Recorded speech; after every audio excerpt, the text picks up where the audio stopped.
কি বলেছে তোমার পীর, কি বলেছে আকাবির, কি বলেছে তোমার বাপ দাদারা? ওইসব কিচ্ছা ছাড়ো, যদি বন্ধু পারো কোরআন হাদিস জেনে বুঝে একটু তুমি পড়ো। আবার শিল্পী মশিউর রহমান ভাইয়ের এক গানকে নিয়ে নতুনভাবে বিতর্ক শুরু হয়েছে। তিনি একটি গান গেয়েছেন, কি বলেছে তোমার পীর, কি বলেছে আকাবির, কি বলেছে তোমার বাপ দাদারা, ওইসব কিচ্ছা ছাড়ো, যদি বন্ধু পারো কোরআন হাদিস জেনে বুঝে একটু তুমি পড়ো, আল কোরআনটা বুকের মাঝে আঁকড়ে তুমি ধরো। এই যে লিরিক্সটা দিয়ে তিনি গানটা গেয়েছেন, আমার একটা জিনিস বুঝে আসলো না, এই গানটা কেন অনেকের লেগে গেল, নিজের গায়ে কেন মাখালেন আপনারা? দেখেন, বাংলাদেশে যারা হক্কানি আলেমরা রয়েছে, হক্কানি পীর মশায়েকরা রয়েছে, তারা তো কেউ কোরআন হাদিসের বাহিরে নয়, তারা তো কোরআন হাদিসের মধ্যেই রয়েছে, কোরআন হাদিস আঁকড়েই ধরে দিয়েছে। অথবা আমাদের যে আকাবিররা রয়েছে, সলফে সালেহিন যারা রয়েছে, তারা তো কোরআন হাদিসের মধ্যেই রয়েছে। সুতরাং এই গানটা তো কোনোভাবেই আমাদের বিরুদ্ধে যাওয়ার কথা নয়। এই গানটা তো ওই সমস্ত ব্যক্তিদের বিরুদ্ধে যাওয়ার কথা যারা সুস্পষ্ট শরীয়ত বিরোধী বিভিন্ন কাজের মধ্যে লিপ্ত থাকে। বিভিন্ন দরবার শরীফে রয়েছে সুস্পষ্ট ইসলাম বিরোধী অনেক কাজ, যেমন কিছু পীরের দরবার এমন দেখবেন যাদের দরবারের মধ্যে একদম বাদ্যযন্ত্র দিয়ে তারা গান বাজনা করে, সামা সঙ্গীতের নামে বিভিন্ন নামে তারা বাদ্যযন্ত্র ব্যবহার করে থাকে, হারমোনিয়াম, ঢোল, তবলা এগুলো ব্যবহার করে।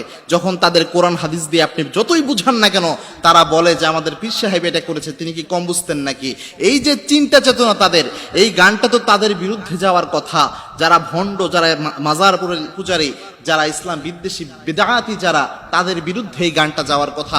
কোনো হক্কানি মানুষের বিরুদ্ধে তো এই গানটা নয়। এরকম যারা কথা বলে বিভিন্ন সময় দেখবেন আপনি, অনেক ভণ্ডামি রয়েছে এখনো গ্রামগঞ্জে যদি আপনি তালাশ করেন, এমন এমন ভণ্ডামির আস্থানা রয়েছে, এমন এমন ভ্রান্ত আকীদা লালন করে এমন পীর সাহেব রয়েছে যা মুখে আনার মতো নয়। এরকম যারা লালন করে তাদেরকে যখন আপনি প্রশ্ন করবেন যেটা আপনি কেন করেন, কমন একটা অ্যান্সার দিবে যে আমাদের বাপদাদা করছে এজন্য আমরাও করি, অথবা আমাদের পীর সাহেব করছে আমরাও করি। সুতরাং এটা কিন্তু আমাদের কোনো আকীদা নয়, একজন মুসলমানের আকীদা কখনো এটা হতে পারে না। ইব্রাহিম আলাইহিস সালামের জীবন দেখেন, ইব্রাহিম আলাইহিস সালামের বাবা এবং সমস্ত কওম যখন মূর্তি পূজায় লিপ্ত, ইব্রাহিম আলাইহিস সালাম বলেছিলেন, মা হাযিহি তামাসিলুল্লাতী কুনতুম লাহা আকিফুন, বাবা এই প্রতিমাগুলো কি, এগুলোর সামনে আপনারা দাঁড়িয়ে থাকেন, এগুলাকে সম্মান করেন, এগুলাকে ইলাহ হিসেবে গ্রহণ করে নিয়েছেন। তার পিতা বলেছিল এগুলা হচ্ছে আমাদের দেবতা, এগুলো আমাদের দেবতা, আমাদের বাপদাদা, কেন এইভাবে আপনি এগুলোর সামনে দাঁড়িয়ে থাকেন? ইব্রাহিম ইসলাম তার বাপদাদার প্রশ্ন করেছিলেন এটা বাবাকে। তার বাবা উত্তর দিয়েছিলেন, মা ওয়াজাদনা আলাইহি আবানা, আমার বাপদাদাও এইভাবে দাঁড়িয়ে থেকেছে, আমার বাপদাদাও এই কাজ করেছে, এই জন্য আমরাও এই কাজ করেছি। ইব্রাহিম আলাইহিস সালাম বলেছিলেন যে আপনিও ভণ্ড, আপনার বাপদাদারাও গোমরার মধ্যে লিপ্ত। এটা একটা অন্যতম জবাব ছিল। একজন মুসলমান হিসেবে আমাদের আইডিওলজি হচ্ছে কোরআন হাদিসের বিরুদ্ধে যদি আমাদের বাপদাদাদের কোনো কালচারও যায়, কোনো কাজও যায়, তবু আমরা মুসলমান হিসেবে সেটা মানতে পারি না। বরং আমরা ইসলামকে আঁকড়ে ধরবো, কোরআন হাদিসকে আঁকড়ে ধরবো, যেটা হচ্ছে হেদায়েতের মেইন যে মাকসাদ, হেদায়েতের মেইন যে ইনস্ট্রুমেন্ট, সেটা হচ্ছে কোরআন এবং হাদিস। কেননা আল্লাহর হাবিব সাল্লাল্লাহু আলাইহি ওয়াসাল্লাম জানিয়েছেন, তারাকতু ফীকুম আমরাইন লান তাযিল্লু মান তামাসসাকতুম বিহিমা, দুইটা জিনিস তোমাদের জন্য রেখে গেলাম, একটা হচ্ছে পবিত্র কোরআন আর একটা হচ্ছে আমার সুন্নাহ। এই দুইটা জিনিস যদি কেউ আঁকড়ে ধরে কখনো সে পথভ্রষ্ট হবে না।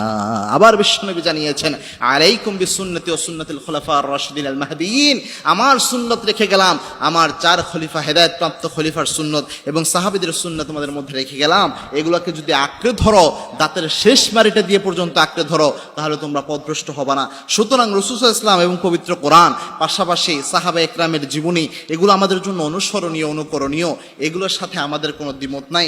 এবং যারা সলফে সলিহিন রয়েছেন, আমাদের আকাবেররা রয়েছেন, যারা কোরআন অনুযায়ী চলতেন, কোরআন অনুযায়ী জীবন পরিচালনা করতেন, তাদের অবশ্যই আমাদের জন্য অনুসরণীয়। কিন্তু এমন যদি হয়, এমন কোনো নীতি, এমন কোনো আকীদা, এমন কোনো আদর্শ যে আদর্শের সাথে ইসলামের কোনো সম্পর্ক নাই, কোরআন বিরোধী, সুন্নাহ বিরোধী, রাসূলের সিরাত বিরোধী, এগুলো তো আমরা মানতে পারি না। সুতরাং এই গানটা তাদের বিরুদ্ধেই যায়। তাই আমাদের উচিত হচ্ছে এই গানটাকে নিয়ে এইভাবে অনেক বেশি মাতামাতি করে একটা নির্দিষ্ট দলের বিরুদ্ধে না নিয়ে, অর্থাৎ এই গানটাকে নিয়ে একটা দুইটা দলে বিভক্ত না হয়ে, এই গানটা যেহেতু ভণ্ডদের বিরুদ্ধে লেখা, ভণ্ডদের গায়ে লাগবে, এটা স্বাভাবিক। এবং এটা যেন আমরা আমাদের গায়ে না মাখাই, যারা আমরা হক্কানি দরবারের মানুষরা রয়েছি, আমরা যেন পীর মাশায়েখদের অনুরোধ করবো, আপনারা নিজেদের গায়ে এই গানটা লাগিয়েন না। এবং এই গানটার আমি পুরোটাই গানটার লিরিক্সগুলো দেখলাম, প্রত্যেকটা লিরিক্স কোনো ব্যক্তিকে আক্রমণ করে, কোনো দরবারকে আক্রমণ করে, ইন্ডিভিজুয়ালি কাউকে আক্রমণ করে গাওয়া হয় নাই। পুরাটাই যারা ইসলাম বিরোধী, যারা বিভিন্ন ব্যবসায়ী হিসেবে নিয়ে নিয়েছে ইসলামকে, এরকম যারা দরবার রয়েছে তাদের বিরুদ্ধে লেখা। আল্লাহ রাব্বুল আলামিন আমাদের সঠিক বুঝার তৌফিক সকলকে দান করুন, আল্লাহুম্মা আমিন।